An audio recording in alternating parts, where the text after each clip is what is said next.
소파이의 23년 2분기 실적 발표가 7월 31일 월요일로 예정되어 있습니다. 2분기 실적 발표 전 우리가 챙겨봐야 할 것에 대해서 어떤 것들이 있는지 하나씩 살펴보도록 하겠습니다.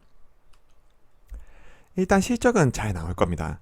시장 추정치를 보면 매출은 4억 7,460만 달러로 전년 대비 30% 이상 증가할 것으로 예상되고, EPS는 주당 6센트의 손실을 예상하고 있습니다. 회사는 전년 동기에 주당 12센트의 손실을 입었습니다. 전년 대비해서 수익성이 상당히 개선될 여지가 있는 거죠. 올해 상반기 지방은행 위기를 거치면서 겪었던 소음에 비해서는 준수한 성적입니다. 이 사실 소파이는 최근 2, 3년 동안 분기 실적이 항상 시장 추정치를 비트해 왔습니다. 성장률도 유사한 경쟁 모델 대비해서 상당히 양호했죠. 사실 은행업 자체가 전년 대비 성장이라는 키워드에는 상당히 유리한 업종입니다. 은행의 매출 비중 중 가장 큰 비중이 대출 자산인데, 대출 자산은 매년 증가하게 되어 있기 때문이죠. 이 대출을 상환하는 고객은 거의 없고 새로운 대출이 매년 일어나기 때문입니다. 그리고 매년 대출을 연장하는 과정에서도 은행은 순이자 마진을 개선해 나갑니다. 하지만 소파이가 특히 시장 추정치를 비트하는 실적을 냈던 것은 다른 금융회사 대비해서 고자산 우량 고객을 효율적으로 확보해 왔다는 것을 의미합니다. 그리고 이 고객들에게 신규 고객 혜택을 주며 기존 은행에 있던 자산을 소파이 쪽으로 안정적으로 리파이낸싱에 성공했기 때문입니다. 7월 기준 소파이 저축예금 계좌의 수익률은 최대 4.4%입니다. 최소 예금 보유 한도라든지 이체 수수료 등 일체의 수수료도 없습니다. 미국의 경우에는 계좌 유지 수수료도 발생하는 은행도 있습니다. 한국처럼 쉽게 계좌를 만들 수도 없습니다. 모든 게 다 수수료죠. 하지만 소파이는 디지털 은행으로서 수수료가 없습니다. 금리도 파격적인 금리를 제공합니다. 소파이 예금 계좌에 처음으로 자동 입금을 설정하면 최대 250달러를 보너스로 받을 수도 있습니다. 새로운 프로모션을 계속해서 도입하고 있는 거죠. 사실 이런 혜택들은 미국에서 경험하기 힘든 것들입니다. 소파이가 젊은 층을 상대로 공격적인 마케팅을 펼치고 있고, 신규 고객이 폭발적으로 증가하고 있는 것도 고객에게 새로운 경험을 주기 때문입니다. 그리고 이 신규 고객을 통해 유동성 예금을 적극적으로 유치했습니다. 최근 미국의 시중금리는 상당히 상승했습니다. 주택담보대출이 7% 수준이죠. 만약 고객에게 많은 혜택을 주더라도 이자가 거의 없는 입출금 통장 자금을 유치할 수 있다면 회사 입장에서는 많은 수익을 거둘 수 있습니다. 소파이머니의 높은 수익률에 소비자들이 몰리면서 22년 말부터 3월 31일까지 소파의 예금 기반이 37%나 증가한 것을 보면 알 수 있죠. 금융주가 금리 인상 시기에 오르는 건 대출 금리가 높아서가 아닙니다. 예금과 대출의 금리 차이인 예대 마진이 높아져서 수익성이 급격히 개선되기 때문입니다. 소파이의 경우에도 소파이는 증가하는 고객을 통해 비용이 낮은 유동성 자금을 적극적으로 유치했었고, 우량 고객 위주의 신용대출을 증가시켰습니다. 신용대출을 해서 자본 효율을 높이는 게 은행 입장에서는 효율성을 극대화하는 방법일 겁니다. 1분기 실적에서도 소파이머니를 통해 유입된 자금을 신용대출을 통해 대출을 해주면서 수익성을 극대화할 수 있었습니다. 그리고 지난 1분기 실적은 수익성 개선을 확실히 보여줬었죠. 하지만 시장에서는 소파이 대출 자산의 비중을 우려하고 있습니다. 소파이의 개인 신용대출은 1분기 발생한 대출 자산 중 82%를 차지했습니다. 시장에서 원하는 소파이의 이상적인 성장 모델은 학자금 대출로 시작한 소파이가 리스크를 해지하면서 모기지 대출로 대출을 늘려나가는 방향일 겁니다. 하지만 시장의 우려에도 불구하고 신용대출이 차지하는 비중은 갈수록 커지고 있습니다.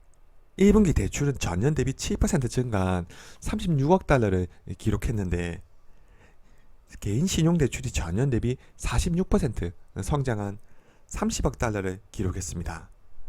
반면 모기지 대출은 주택 구입에 대한 수요 위축으로 오히려 감소하고 있습니다.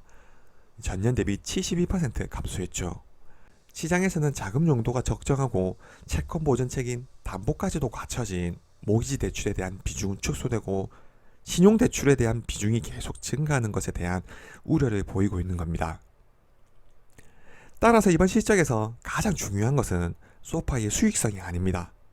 소파의 수익성은 상당히 개선될 것이고 시장 예상을 비트할 겁니다. 오히려 대출 자산의 비중이 어떻게 변동되는지가 더 중요할 겁니다. 이번 어닝에서 시장의 서프라이즈를 이끌어낼 수 있는 요소는 모기지 대출의 증가일 겁니다. 모기지 대출은 대출 자산 중 채권 보전책이 마련되어 있고 장기 우량 고객을 확보할 수 있는 자금 용도가 확실한 대출입니다. 부실률도 신용대출과 비교할 수 없을 정도로 낮죠. 모기지 대출의 증가는 궁극적인 장기 주거래 고객을 확보할 수 있는 기반입니다. 이 대출을 늘리기 위해서 소파이는 연초에 윈덤 캐피탈을 인수했고 회사에서도 총력을 기울여서 마케팅을 하고 있습니다. 그리고 현재 한국과 달리 미국의 주택시장은 나쁘지 않습니다. 부동산 관련 주식들의 가격만 봐도 알 수 있죠. 고금리에도 불구하고 사람들이 선호하는 지역의 주택 가격은 오르고 있습니다.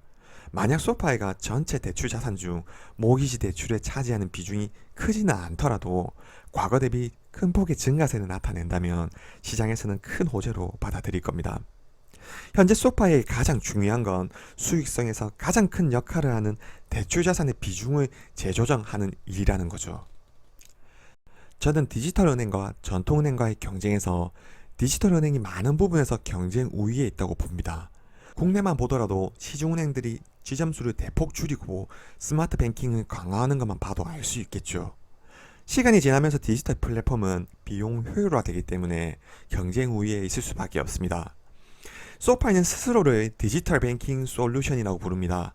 소파의 기술 플랫폼인 갈릴레오는 북미 전체 디지털 은행의 90% 이상의 대상으로 은행 플랫폼과 카드 발급 등의 백엔드 인프라를 제공하고 있습니다. 특히 핀테크 기업들이 은행 시스템을 정상적으로 만들기 위해서는 갈릴레오의 인프라 기술이 필수적이죠. 소파이가 새로운 상품을 만들고 이를 적용하기 위해서는 디지털 상에서 은행 플랫폼의 백엔드 인프라를 관리해줘야 합니다. 이를 갈릴레오에서 해주고 있죠. 결국 소파이의 디지털 뱅킹은 플랫폼이 고도화될수록 비용 효율화되는 구조를 가지고 있습니다. 올해를 지나면서 수익성에는 문제가 없을 겁니다. 결국 비용을 얼마나 줄여가면서 언제 흑자 전환을 하는지가 중요하겠죠. 회사에서는 지난 22년 4분기 실적 발표에서 올해 안에 분기별 갭 기준 흑자를 기록하겠다고 했습니다. 2분기 예상 EPS가 주당 6센트 손실이니 3분기 가이던스에서 흑자 전환을 할 수 있다면 주가에 긍정적인 영향을 줄 수 있습니다. 이번 실적 발표에서 소파의 주가는 어떻게 될까요? 사실 소파의 장기 성장성은 믿어 의심치 않습니다. 기존의 비효율적인 부분을 대체하고 있는 새로운 서비스이고 그 확장성도 무한합니다. 그리고 매분기 발표되는 실적은 소파이가 산재해 있는 문제들을 하나씩 해결해 나가고 있다는 증명 과정입니다. 이번 실적 발표에서 소파이가 어떤 문제들을 해결해 나가고 있는지 궁금해집니다. 이번 영상은 여기까지입니다. 시청해주셔서 감사합니다.